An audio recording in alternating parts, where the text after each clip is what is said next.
Hola, amigos. This is Billy Sheehan, your bass player with the Winery Dogs. You listen to me right here on the Brutally Delicious podcast.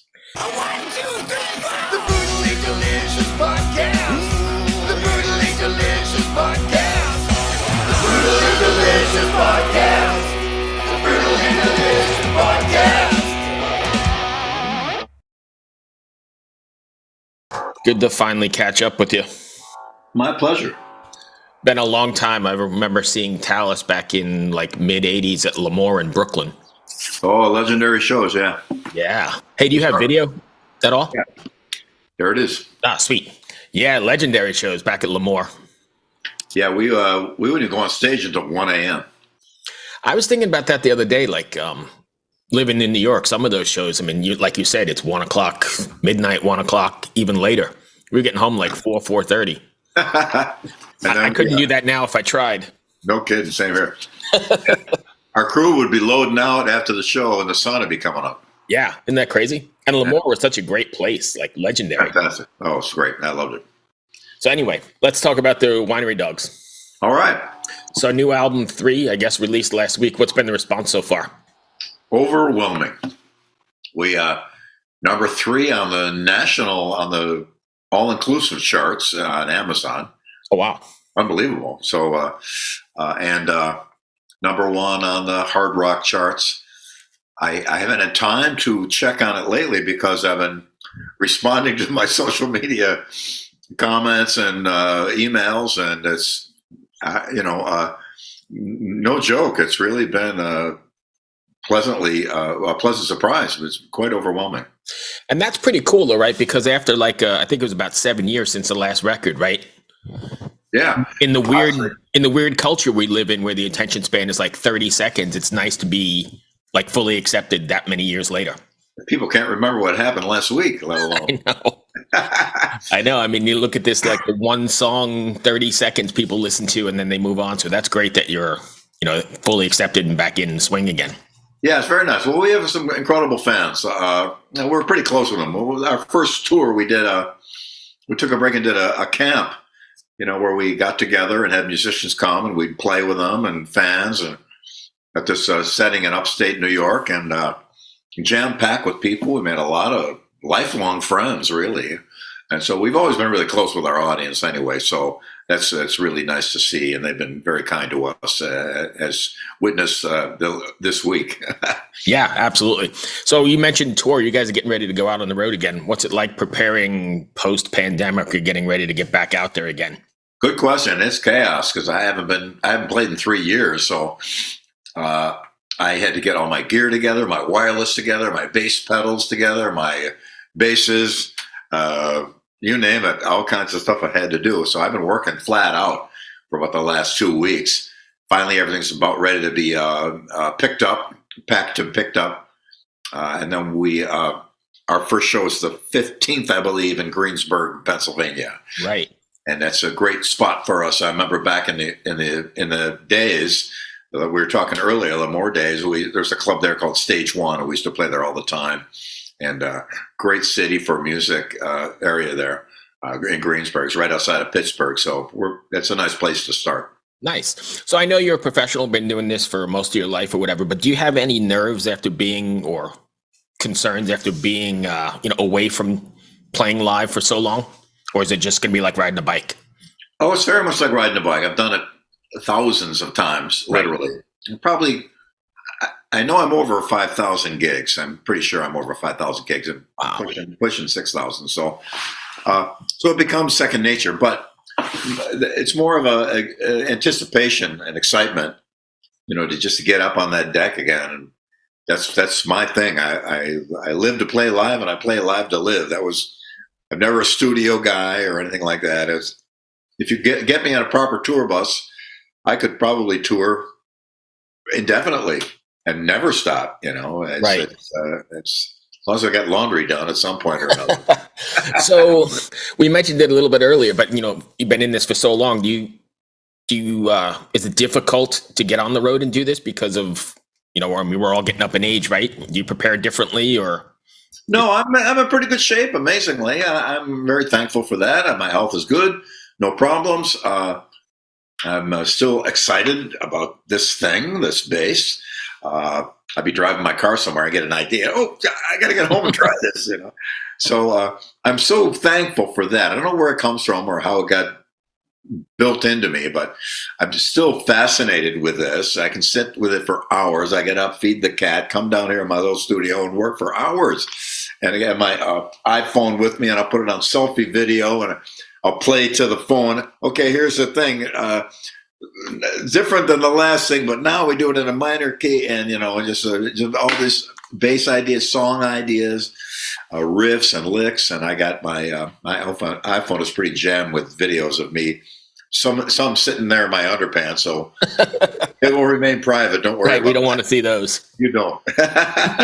But I'm still excited about playing. And a few years ago, a guy wrote to me and said, I've been playing bass for 6 months, and I'm bored. What should I do? And I wrote back, quit. Yeah, give it up. If you don't have that kind of excitement, it's not worth it, right? No kidding. I've been doing it for 57 years now, and it's still exciting. There's still so many new things to learn. It's unbelievable. You couldn't have imagined when you started, though, that you'd be this far into it, right? No, I didn't. But again, I'm super thankful for that. However, that's built into me. Right. That's been a real saving grace, because and in the worst of times, pick this up and go. I tell people, I played bass a long time ago. I'm not doing well in life, and I said, well, go back to play. It's the best therapy in the world, or guitar, or drums, or piano, or whatever it is. It's really a wonderful thing, and I think it's a great mental exercise that shows up in abstract ways and other things. I mean, you're mapping things out. There's arithmetic to it. There's logic to it. There's tones and frequencies and identification of sounds, and it's overall a wonderful thing. I wish we had music in schools now, like we did when I was young. There was music appreciation and band and stuff like that doesn't exist anymore, but it's really a great thing for people. There's a wonderful book called This Is Your Brain on Music. I forgot the author's name, but I had written about it, and he wrote to me, and we had a wonderful back and forth.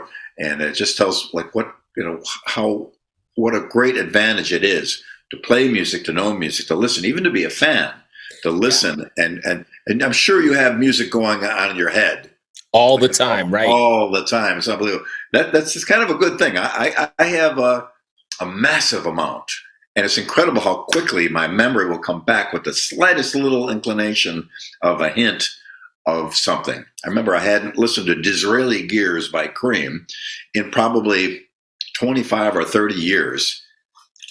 And I was in LA, and I got a copy on some format. I think it was cassette at the time. Right. The moment the first snare hit of Strange Brew hit, I instantly remember the entire record because I listened to music has the craziest way of doing that. I mean, you can automatically put on, for me, it's a Judas Priest record or whatever, and all of a sudden I'm like back in high school, and it's amazing where I was. It's crazy. Yeah, we and in that particular book, they talk about how old folks, like in old folks' homes that are having a tough time, just sitting in the corner, zombie-like, find out their age, go to the songs that were popular when they were 16, play those, watch them light up. Wow. More often than not, they're like, oh, yeah, I remember this. Come right back to life. My mom, rest her soul, she was on her deathbed, literally. It wasn't an unpleasant scene. She had lived a great life, and she wasn't in pain, and it was a natural thing. And the family was there, and we're kind of standing around and, trying to make small talk and comfort her. And my sister says, you got your laptop with you? I go, yeah. He goes, put some Sinatra on. I did. Man, my mom, oh, yeah, she remembered the song, who wrote it, all the details about his band, like instantly. That's crazy. It was kind of a direct line to your recall based on music. Pretty amazing. Yes. And you sort of tapped on it a minute ago, but it's also super cathartic, right? Playing, absolutely. Listening, everything. Yeah, it's all being a fan, a listener, a musician itself, toying around with a little instrument once in a while, getting an idea, to be able to pick out a melody on piano keys, Quite awesome. We see now on the internet, we see kids that are like 5 and 6 years old, playing Rachmaninoff Right. with one hand. Amazing. I love seeing that. It's just Yeah, it's pretty advancing the cause completely, I think. How does the writing process go about for you guys? I know you're probably all separated across the country, right? Is it mostly like sending stuff back and forth, or do you ever get in a room? No, we got in a room only. That's how we did it. Oh, And nice. I think that reflects on this record. And I do believe, I hope, that is the reason why people have taken to it so strongly, because it is a real record, a natural record done old school, together in a room. I got an idea. How's this bass line? Here's a beat. What chord? What key is that in? Richie, play a chord and do some scat singing on top, and bang, there we got the skeleton of a song. Working a little bit more, it's done. Record it. We got it all done in a tiny little, very uncomfortable room. we laugh at Rich all the time because in the house he had before the one he has now, the room was very small, and it had these little chairs, and they're like chairs that somebody got from when a school got taken down. So it was a really uncomfortable, wooden, hard thing. Nice. We used to call them the torture chairs. We said, so you had to start to write good, or you'd be in pain. So we go to his new house. He got this beautiful, nice, big new house, and the room is actually smaller, I think. And I had to sit on a little amp. Mike's cymbal was right about here next to my ear, and we were jammed in. But it's funny and it's cool, and we don't mind. And it's I love working with a group of people to work on a song, Yes. piece by piece, idea by idea. And a great thing happens, I believe, that everybody contributes to the song. So later on, as you're playing the song, or if the song happens to become a hit or become popular, that's all part of all of you. It's no one's left out. Where a lot of times some guy will come with one song and he wrote it and he did everything. We're playing it, and you're really I enjoy playing it, and my bass part is on there, and that's good. But I would have changed the way they did that chorus, Right. but I couldn't say anything. This way we can. Yeah, and in the end, I think it's more organic and more immediate, and I think you're right. People probably notice. And I think I'm certainly not comparing myself or anyone I know to the Beatles, but they were a template for a lot of things. They were one of the first bands to start writing their own songs. And Elvis didn't write a song. Sinatra didn't write a song. The big phenomenon before the Beatles, which was Sinatra, Elvis, and then the Beatles. But the idea that they were the template for many, many things. And how many recordings there are of them in the room working out parts. Right. And they do it, and you'd hear the producer, I forgot his name, Beatles producer, Martin? Sir George Martin. Yeah. Would say, you hear him go, what was it? What song? Na na na na na na na na. From Me to You.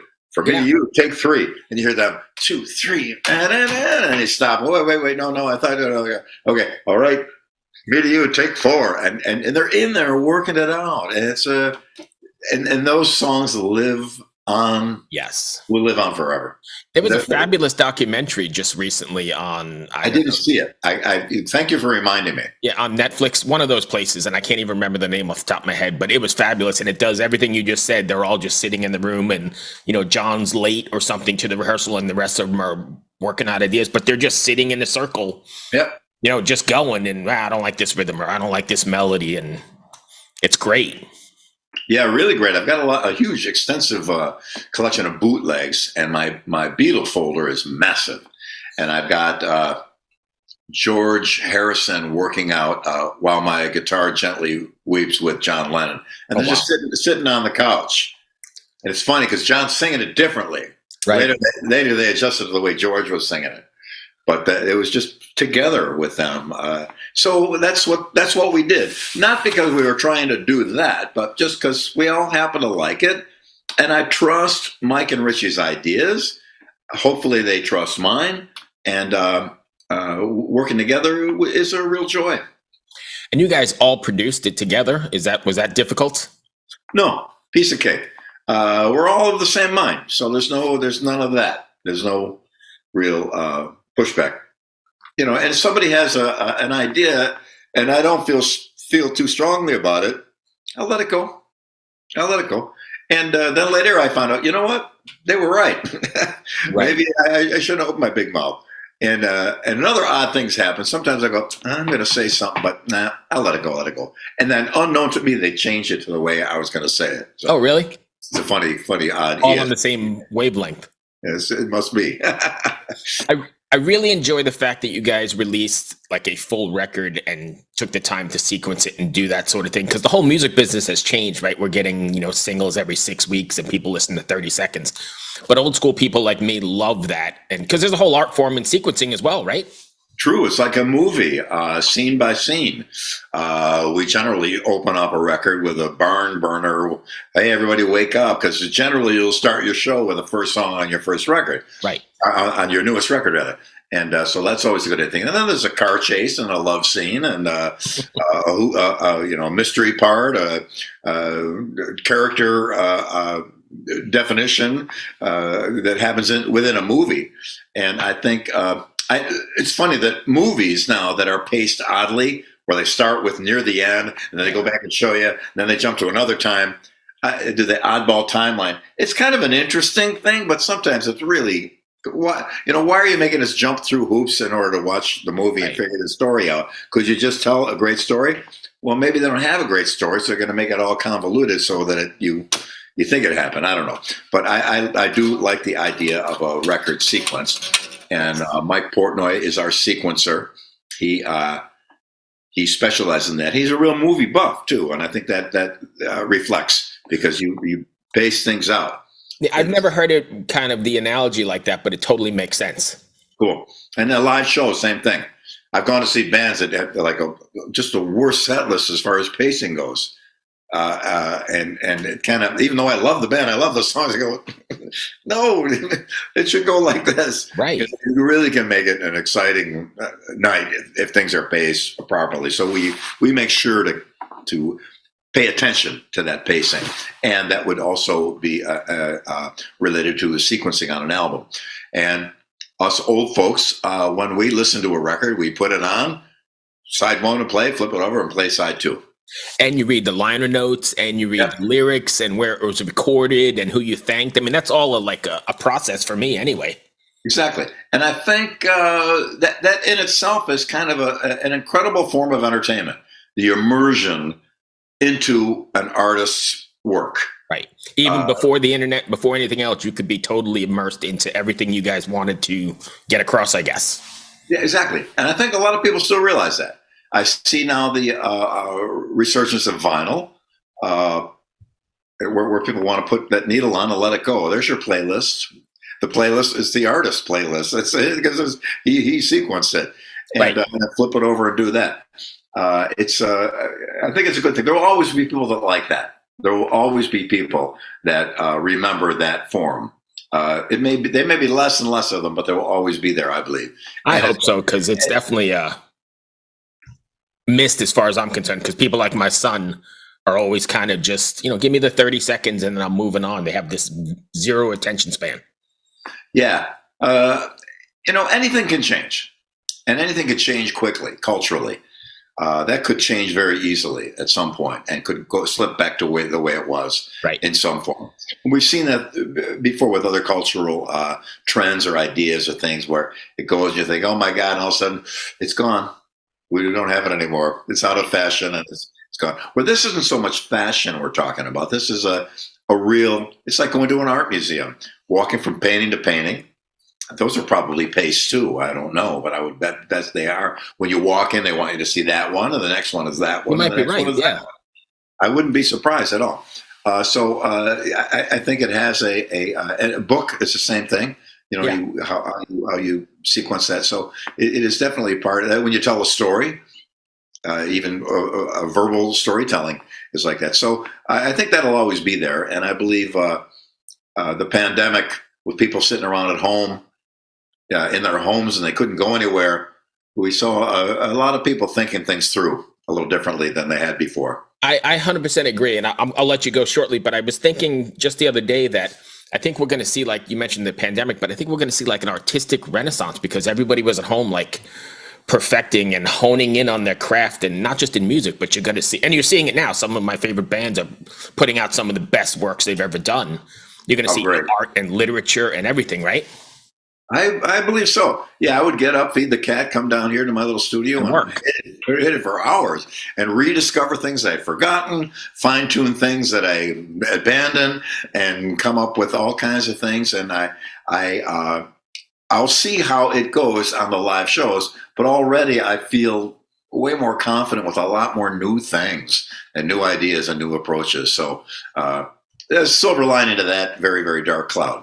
Yeah, absolutely. I think so. But that brings me to the end of my questions. What do you guys have? This tour takes you quite a ways, right? Yeah, we're out for most all this year and spilling into next year now. And the fact that the record is doing so well means even more promoters from different countries and areas are contacting us for dates. So it's going to be a long year, but I'm ready for that. I'm ready. That's good. It's better than sitting home for sure. That's for sure. Absolutely. Awesome. I want to thank you for taking the time and for your contributions to the hard rock scene. Like I said, been a fan forever. Great to speak with you. Very kind of you, Bruce. Thank you for having me on, and wishing you the best. And if you get out, if we're playing near you anywhere, come on out to a show. And my best to your listeners. And thanks for having me. Thank you, my friend. Stay safe on tour, and we'll talk to you soon. You got it, man. Thanks a lot. Be well. Right up. Bye.